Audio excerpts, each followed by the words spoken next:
Assalamualaikum warahmatullahi wabarakatuh. Manfaat madu sudah tidak diragukan lagi. Kita akui baik secara ilmu kedokteran maupun secara ilmu pengobatan alternatif, bahwasanya memang madu ini mempunyai khasiat yang sangat luar biasa. Bahkan di dalam Al-Quran Allah mengabadikan madu itu sebagai obat. Di dalam ayat surat An-Nahl, surat An-Nahl ini artinya surat lebah ya. Surat An-Nahl itu suratnya ke-16. Anda bisa buka, coba dicek. Itu Allah berfirman, A'udzubillahi minasyaitonirrajim. Tsumma kuli min kulli syamarati fasluki subula rabbiki zulula يخرج من بطونها شراب مختلف ألوانه فيه شفاء للناس إن في ذلك لآيات لقوم يتفكرون. Kemudian makanlah dari tiap-tiap macam buah-buahan dan tempuhlah jalan Tuhanmu yang telah dimudahkan bagimu. Dari perut lebah itu keluar minuman madu yang bermacam-macam warnanya. Di dalamnya terdapat obat yang menyembuhkan bagi manusia. Sesungguhnya pada yang demikian itu benar-benar terdapat tanda kebesaran Tuhan bagi orang-orang yang memikirkan. Itu surat An-Nahl. Jadi nama lebah itu diabadikan Allah di dalam Al-Quran, dalam surat An-Nahl, yang artinya surat lebah. Surat yang ke-16 di dalam Al-Quran. Dan yang saya bacakan tadi adalah ayat yang ke-69, yang artinya intinya bahwasanya Allah jadikan madu itu sebagai obat bagi manusia.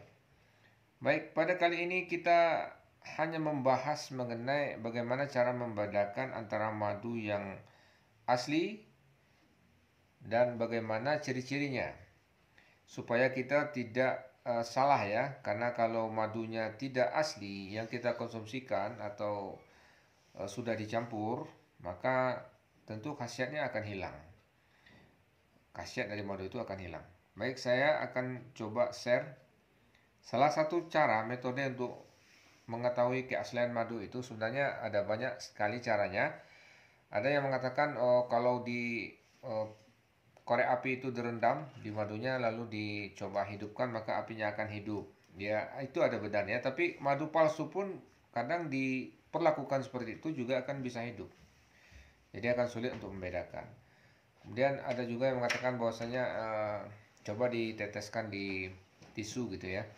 Kalau madu maka dia tidak akan menyerap karena kandungan airnya itu tidak ada. Itu tergantung kandungan air. Kadang madu yang palsu pun jika dilakukan seperti itu kadang juga kita bisa tertipu gitu ya, tidak bisa membedakan.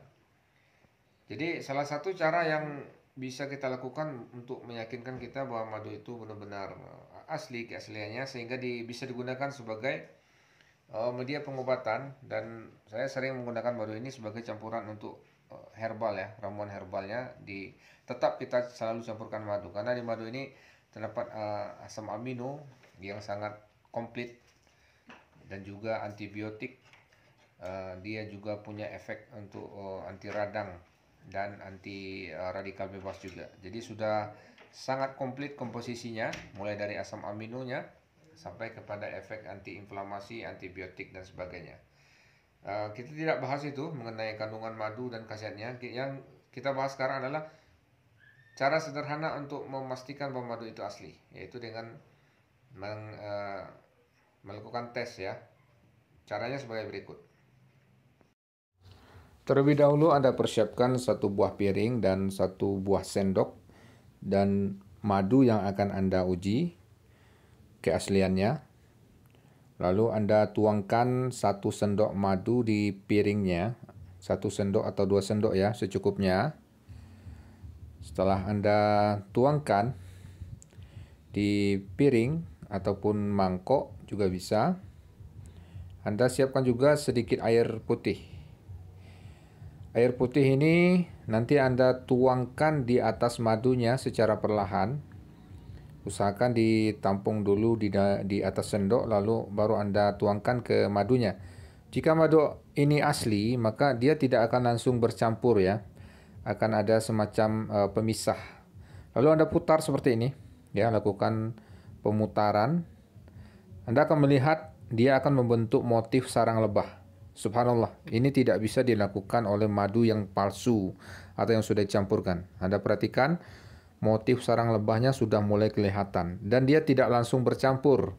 Antara air dan madu dia tidak bercampur, tapi semacam ada lapisan pemisah gitu ya. Dia tidak larut di dalam air. Ya, seperti ini. Anda lihat, Masya Allah, sarang lebahnya kelihatan ya. Jadi begitulah cara yang bisa kita lakukan untuk mentes atau mencek keaslian sebuah madu. Dan cara ini sangat gampang untuk dilakukan. Dan mesti kita perhatikan bahwasanya ketika kita mencampurkan air itu, madu yang asli itu dia tidak akan langsung larut dengan airnya ya. Akan membutuhkan waktu beberapa menit mungkin sampai dia bisa larut dengan air. Tapi ketika begitu Anda masukkan air, dia langsung larut. Ini mengindikasikan madunya itu tidak murni ya. Atau juga ada juga yang melakukan tes dengan cara meletakkan madu itu di freezer. Kalau madu yang asli maka dia tidak akan beku. Ya, dia akan tetap cair. Dia tidak akan membeku menjadi seperti batu es gitu ya. Itu juga bisa dilakukan. Jadi Anda bisa melakukan beberapa tes di cross check ya. Salah satu tes yang bisa dilakukan yaitu dengan cara yang seperti saya tunjukkan tadi. Dan Anda gabungkan tes ini dengan tes yang lain yang mungkin Anda dapat tipsnya dari yang lain. Jadi semakin banyak tesnya itu semakin bagus, akan lebih meyakinkan bahwasanya madu itu betul-betul murni tanpa dicampur. Demikian sedikit tips ataupun ilmu yang bisa kita bagikan. Semoga bermanfaat dan jangan lupa di-share. Mudah-mudahan juga akan menjadi pengetahuan bagi yang lain. Terima kasih. Assalamualaikum warahmatullahi wabarakatuh.